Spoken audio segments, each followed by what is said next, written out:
Apakah merakit PC masih menjadi pilihan yang terbaik kalau misalkan kalian mau rakit PC yang murahan yang misalkan cuma buat produktivitas ataupun buat main gaming-gaming tipis ya? Kayaknya kalau dengan kenaikan harga RAM dan SSD sekarang sih agak sulit ya. Atau kalau misalkan kalian nggak mau beli PC karena misalkan mau bikin setup yang lebih clean yang nggak terlalu makan tempat. Nah, mungkin opsi yang bisa dibilang cukup menarik ada sebuah mini PC ya. Kita tahu sendiri ada banyak brand mini PC yang ada di pasaran sekarang dan untuk kali ini gue mau bahas Geekom Mini R12 Lite ya. Ya namanya agak panjang nih. By the way, thank you buat Geekom udah ngirimin si mini PC ini. Tapi untuk review kali ini gue nggak ada dibayar apapun. Gue cuma dikirimin mini PC ini sendiri. Nggak ada brief. Mereka nggak bisa melihat video ini buat review. Jadi ini bener-bener pure video review yang gue bandingkan secara objektif ya. Ini nggak ada bayaran atau apapun lah ya. Bisa dibilang gitulah. Gue Kelvin dari Teknogeek. Dan ya kita mulai aja review dari Geekom Mini R12 Lite. Mungkin kita mulai dari paket penjualannya dulu. Kalau dari paket penjualannya sendiri, dia ada unitnya itu sendiri ya. Kalian bisa lihat sendiri. Udah itu di dalam kotaknya ini, ya kalian bisa lihat ya kotaknya cukup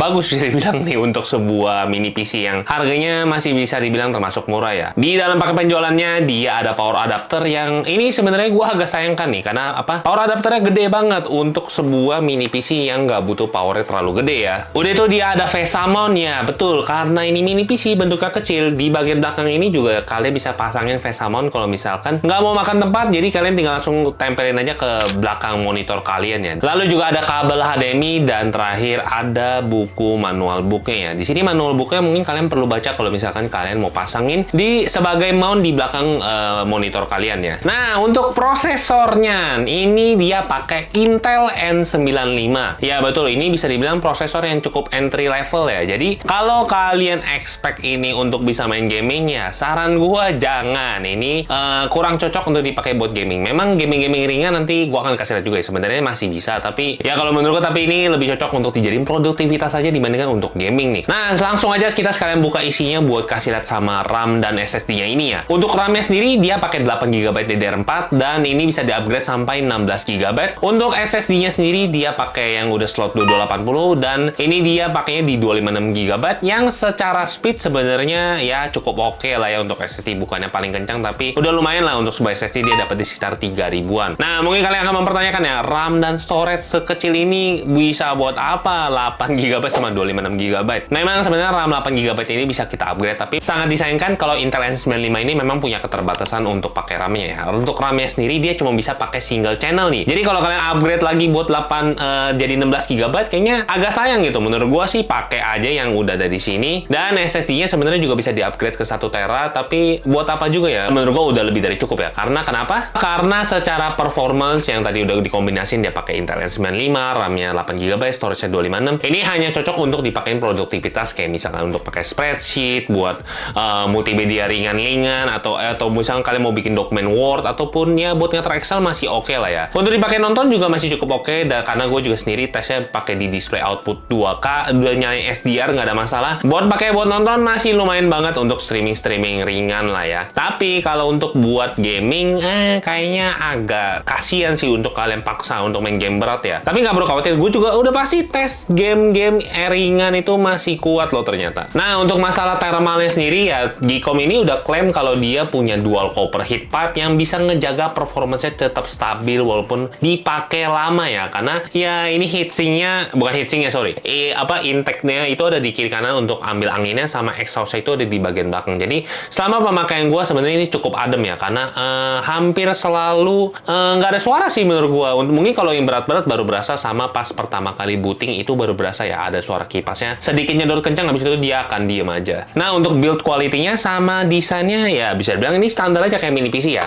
Tapi untuk bahannya sendiri dia pakai bisa dibilang ini punya body yang mantap ya, karena dia pakai metal reinforced chassis yang bisa dibilang ini bukan plastik biasa ya. Jadi ini bodinya bukan body murahan, ini kayak metal gitu, dan dipegang ini memang kerasa premium ya, walaupun harganya termasuk di yang murah. Udah itu Geekom ini juga dia udah ngelewatin banyak tes untuk si mini PC ini. Jadi kayak ada drop test, ada banyak lah QC yang dilakukan. Nah, ini gua langsung kasih lihat aja ya. Ini dari website itu sendiri kalau dia udah ngelakuin banyak tes yang bikin dia ini jadi durable banget. Dan untuk garansinya dia bisa sampai 3 tahun loh. Jadi kalian nggak perlu terlalu khawatir kalau untuk masalah garansi ya. Mungkin langsung aja kita bahas tentang si port-portnya yang ada ya. Karena mini PC PC yang penting adalah portnya. Di bagian depannya kalian bisa lihat ya kalau dia ada dua USB 3,2 Gen 2 sama ada satu microphone jack, satu headset jack, dan juga ada 9 pin konektor kalau misalkan kalian mau pakai ya. Kalau gue sih kayaknya nggak bakal pakai juga itu. Udah tuh di depannya juga ada tombol power yang kalau kita nyalain nanti dia ya nyala warna biru ya buat penanda kalau si mini PC itu lagi nyala. Untuk bagian belakang sendiri itu juga termasuk cukup lengkap loh. Dia ada lagi dua USB 3,2 Gen 2 sama ada dua USB 2,0. Jadi kalau ngomongin secara port USB, gua rasa kalian nggak perlu khawatir. Ini portnya sangat lengkap, bahkan menurut gua berlebihan ya. Gue cuma kepake kayak beberapa aja, kayak contoh nih di sini gue cuma pakai buat colok si keyboard, mouse ataupun sama si controller ya, karena kan gue ada tes buat main gaming juga nih yang nanti gue akan kasih lihat juga. Untuk port display outnya sendiri dia ada dua nih, ada HDMI 2,0 sama ada DisplayPort 1,4 yang masing-masing ini tentunya bisa sampai 4K 60 fps ya. Sebenarnya ini bisa dibilang cukup overkill ya, apalagi melihat speknya itu juga tidak terlalu tinggi yang seperti gue bilang ini pakai Intel N95. Kalau di tes gue sih gue cuma dipakai di monitor 2K gue ya nih, di monitor OLED yang gigabyte gue ini gue pakai di sini, dan ya kalau dipakai buat nonton dan lain-lain ya layoutnya cukup oke ya. Mungkin hal yang gue notice adalah kalau misalkan lagi baca teks dibandingkan gue pakai PC gue ya, itu gue merasa teksnya itu agak blur gitu ya. Gue nggak tahu kenapa dia nggak terlalu rapat pixelnya. Itu gue nggak tahu memang ini adalah keterbatasannya Intel N95 atau bukan, tapi itu yang hal yang gue notice kalau misalkan kalian pakai monitor yang resolusinya lumayan tinggi. Dan untuk konektivitas lainnya dia punya Wi-Fi 6 sama pakai Bluetooth 5,1 ya. Jadi ini harusnya udah lebih dari cukup lah ya untuk pakai Wi-Fi 5. Nah, kalau untuk secara performance jujur ini lebih cocok untuk kalian pakai buat spreadsheet, misalkan buat pekerjaan ringan-ringan kayak buat nge-Word ataupun buat ya macam-macam lah ya, buat ngurus-ngurus dokumen. Menurut gua si Gico Mini R12 Lite ini masih cukup oke. Tapi kalau buat gaming ini agak maksa ya. Tapi namanya gua Kelvin di Teknogeek, tidak mungkin kita tidak paksa. Jadi kita akan tes juga untuk testing gamingnya di beberapa game dan ternyata cukup oke loh. Apalagi untuk emulation sebenarnya masih cukup playable untuk di beberapa konsol ya. Nah, untuk softwarenya sendiri tentunya dia udah include sama Windows 11 Pro ya. Jadi kalian nggak perlu khawatir selama beli ini kalian udah dapat langsung dengan Windows 11 Pro. Nah, untuk secara performance kalau untuk misalnya main Game Boy Advance, PS1 itu masih lancar. Bahkan di PS1 ini kita masih bisa render sampai 5x atau di 1080p. Lanjut kalau misalkan main game NDS pun masih cukup playable ya. Ini gue main nggak ada masalah sih untuk game NDS, emang nggak terlalu berat. Tapi kalau untuk main yang ada touchscreen-nya mungkin kalian akan kesulitan ya, walaupun bisa pakai mouse sebenarnya. Lanjut kalau untuk game PSP, di game PSP ini agak perlu difilter ya, karena kalau game PSP yang berat-berat kayaknya nggak terlalu bisa. Tapi kalau yang game-game enteng-enteng masih oke, tapi dia cuma bisa di resolusi 1x native ya. Kalau gue sih tesnya di situ ya. Tapi kalau misalnya game-game yang 2D kayaknya bisa kalian naikin sampai 1080p. Kayak contoh kalau untuk game berat gue main di Dissidia Duodecim ini, kalian lihat ya pas gue battle pakai Lightning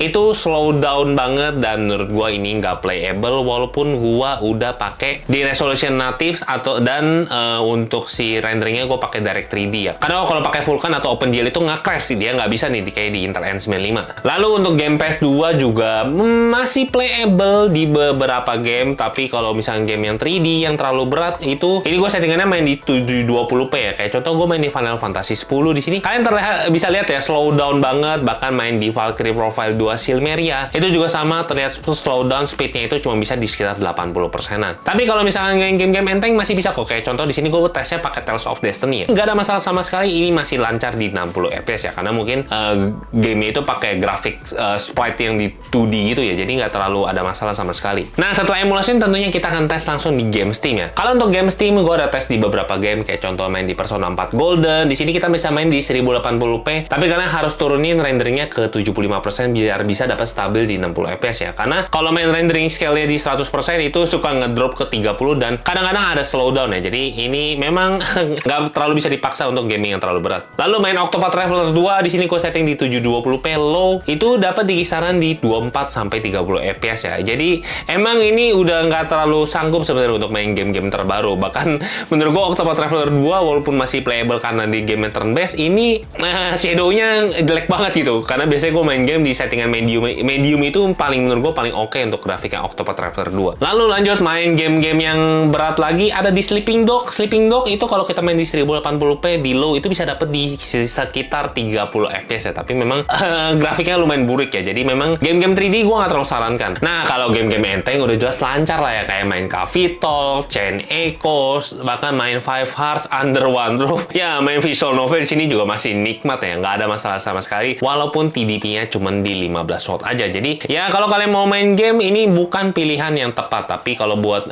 misalnya kalian habis kerja atau habis nonton mau main game tipis-tipis, yang kayak tadi gue bilang, emulationnya masih bisa untuk game PS1, mostly untuk PS2 itu hanya beberapa, sama PSP juga beberapa aja ya. Nah, untuk harganya sendiri, ini harganya kalau kita lihat dari website official ya, dia tulisnya 8.200.000 tapi dicoret jadi 6.200.000 ya. Memang harganya itu kayaknya memang officialnya di 6.200.000, tapi kalau misalkan kalian beli online di official Geekom juga, ini kalian bisa dapat di sekitar 5,2 jutaan ya. Jujur dengan harga segini, menurut gua bisa dibilang cukup worth it ya. Nah, untuk garansinya juga kalian nggak perlu khawatir, karena garansinya bisa sampai 3 tahun dan kalian bisa langsung klaim ya. Karena kayaknya Geekom di Indonesia udah cukup gede ya. Jadi kalau klaim garansi kayaknya kalian nggak perlu khawatir ya, langsung aja ke chat si customer service ya. Kalau selama gue pakai sih belum ada masalah nih, jadi gue belum pernah coba untuk klaim garansi atau apapun. Jadi itu aja, sekian review dari si Geekom Mini R12 Lite ya. Selama pengalaman gue pakai, memang mini PC ini cocok untuk kalian yang cari untuk misalkan pekerjaan ringan, lalu juga untuk multimedia ringan kayak buat nonton-nonton, ataupun untuk main game tipis atau game emulation masih cukup oke ya. Jadi nggak ada masalah kalau misalkan memang target utama kalian buat